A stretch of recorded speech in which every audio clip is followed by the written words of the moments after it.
Hello दोस्तों, आज हम क्लास 12 फिजिक्स के महत्वपूर्ण टॉपिक किरचॉफ के नियम पढ़ने वाले हैं।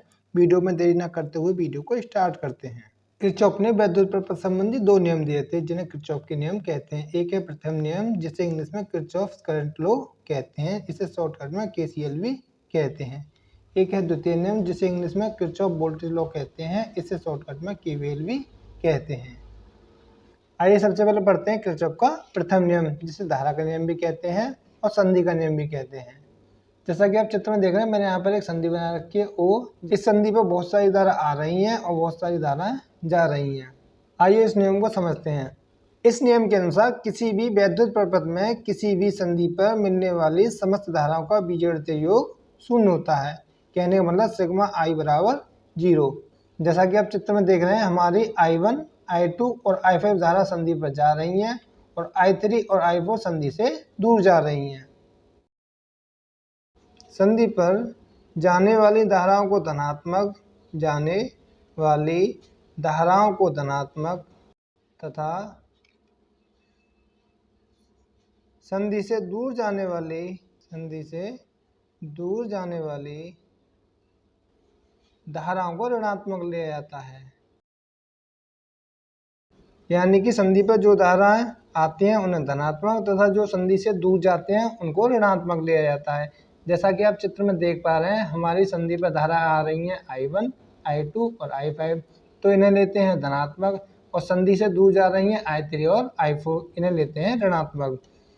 तो I1 प्लस I2 इन्हें लेते हैं धनात्मक, I3 है ऋणात्मक, इसे लेते हैं नेगेटिव की, और I4 भी ऋणात्मक है, इसे लेते हैं नेगेटिव, और I5 है धनात्मक। इनका सभी का योग कितना होगा? 0। तो I1 plus I2 plus I5 ये तो है हमें धनात्मक, और I3 और I4 है हमें ऋणात्मक, इन्हें लेते हैं दूसरी तरफ I3 प्लस I4। हम कह सकते हैं संधि पर आने वाली धाराओं का योग संधि से दूर जाने वाली धाराओं के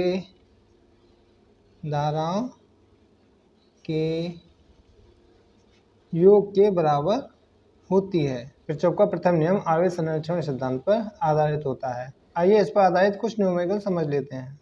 आपका प्रश्न है, दिए हुए प्रपथ में धारा I का मान ज्ञात कीजिए।